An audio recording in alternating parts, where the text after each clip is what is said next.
Greetings everyone. I'm making this video because there's a number of people who are asking for update regarding the geneticist. I went to see a geneticist 2 weeks ago. Why did I go to see a geneticist? Is because an endocrinologist I went to maybe a month or two ago recommended me to see a geneticist when I explained to him about this weird illness of me smelling bad depending upon the food I eat. I did some research on it, and then I found out on this website for they have undiagnosed diseases, and they have like genetic counseling, genetic testing, blah blah blah, personalized care, and you get to see the different doctors that are within my area that you can get like some type of test, or I don't know, you get an appointment with. I actually saw this woman right here, Kamari Lachman, but that's another topic. In any case, went to see the geneticist. I did that 2 weeks ago, and to make a long story short, we had like our discussion, and she just recommended that I took like at least 4 tests just to figure out if there's any unusual things that might come back within the test. I even have the names of the test right here. It was like organic acids, testing organic acids, creatine, amino acids. This is a very difficult word to say. Acylcarnitine, plasma, and carnitine. So I took all those tests, and I took it in a lab this week, Friday. So this is a Sunday right now. So it was 2 days ago I took it. And to make a strong story short about that was annoying because I have health insurance, right? And I would naturally think these things would be taken care of, but I still had to pay money out of pocket. And when I got to the place and showed them the paper of what all the tests I needed to take, I had to still pay $250 out of pocket. So originally, if I didn't have any health insurance, I would have to pay somewhere close to $1,900 just to take those 4 tests. Like you can see it right here, if I can see.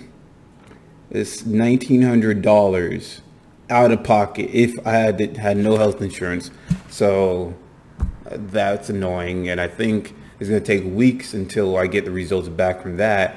On top of that, on October 26th, which is probably going to be 2 weeks from now, I'm going to go back to an endocrinologist to see the test results I'm going to get, because they took my urine and I think they send it to this Children's Hospital, Colorado, to determine if I have TMAO or whatever. I think that's what they did. They never really told me that, but I'm just putting 2 and 2 together because when I was speaking with one of the nurses, they said the results haven't came back from the Children's Hospital, Colorado. So I'm like, okay, the only thing they do is urine tests for TMAO, so I think that's what it is. I'm trying to think of other things to talk about. The geneticist.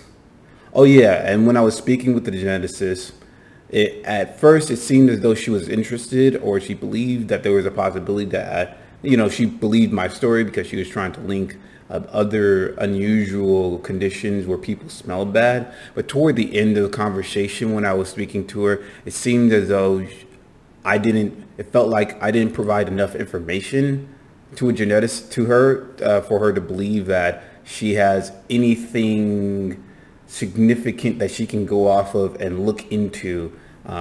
So that's a problem, because within the process, she starts asking my family tree and trying to figure out what type of conditions my mother had, my father had, my siblings, my grandmother, and I didn't know enough of all my like family history to give her accurate or any information that can make her think, okay, maybe I should look into this. I don't really know. That's weird to me. I don't really ask my family about, health information and things like that. But that's something I just realized I should have done, but I didn't know, like, that's what you're supposed to do before you see a geneticist. But it makes sense because they're trying to look into if there's any type of inherited conditions, inherited undiagnosed conditions, right?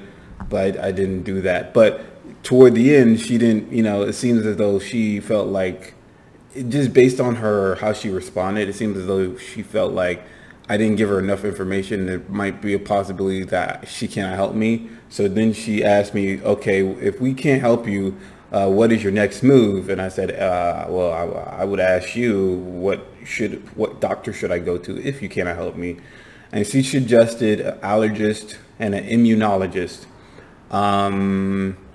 So there's that. But the thing is, with the paperwork I showed you about the bill of just paying $250 up front, and they're like, throughout the course of this year, I've probably seen a lot of doctors, to the point that even though I have health insurance, I'm still getting a lot of like bills from these different doctors. I've seen just a regular primary care doctors. I've seen 3 different gastroenterologists. I've seen endocrinologist, a geneticist. I seen a rheumatologist. How much was that? Like 6? I think I seen 6 to 7 different doctors. And I think with including the bills, the current bill I did, there's like other bills I'm getting sent to by the mail where it's like somewhere around like $100 something to $200 something. I'm getting a lot of medical bills that I thought was going to be covered on my insurance, but apparently I had to pay out of pocket, and it's getting really annoying. So if nothing comes of the geneticist, I'm probably going to hold off on the allergist and the immunologist. Not saying I'm not going to eventually go and see them, but definitely not this year. I mean, also on the Sunday, there's supposed to be a Miami meetup. Someone emailed me about a possible Miami meetup that was going to happen today. I think it was going to happen on the 15th or 16th. It's the 16th today. And I was really debating on where I should go or not. But I decided not to go because I've been just like, for the past couple of weeks after Vegas, I've been really like depressed and having like a severe existential crisis where I don't know, I'm just thinking like, why do I exist? What's my meaning? What's the meaning to life a lot? I was thinking to myself, like, why does it matter to continue forward? If there's really no meaning to my life, if I don't feel like there's a meaning, if I feel like there's no motivation to do something or to pursue something, like, throughout this, I would say throughout last year and this year, I was like trying to do this dating thing. But then I thought to myself, like, okay, let's say I do get on a date. What does that really do? Does it really provide me meaning? Will that really make me happy? And even when I think about happiness, I think about like, I think about how a lot of things that are related to happiness, if you look into studies of happiness, a lot of the methods and factors that make people more fulfilled are usually social things. And apparently there was like an evolutionary benefit to do these activities. And I always felt to myself like, the reason why, I don't know if I want to get into it. All I was going to say is my brain is wired to like certain things. And it made me feel like even if I still try to pursue certain activities or things that doctors recommend or studies have shown to make you happy, it's not, how do I explain? I don't know if I should really go into it. All I'm going to say is I just felt, I don't know, I just didn't feel, I don't know. I just feel like I'm not in control. That's basically what I'm trying to say. I feel like I'm not in control. I feel like a lot of things I'm pursuing don't really matter.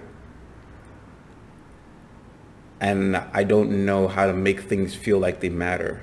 Because the more and more I think about trying to do certain things I feel like I'm required to do at a certain age, I feel like those things are never going to give me true peace. And I don't think there's anything at this moment that's really going to give me true peace and a feeling of, I don't know, a feeling of that everything's going to be all right. I don't know. But I didn't want to make it too long. I wanted it to only be 5 minutes. I'm in it right here. I also wanted to say this too. Another reason why I didn't make so many videos, because I was planning on trying to make a video about becoming a web developer, because a couple of comments were talking about how do you become a web developer and how do you get a remote job as a web developer. I wanted to make a video about it, but I'm just too much of a procrastinator. I'm just not good at this stuff. But I'm eventually gonna make it. In any case, I'm gonna end it right here.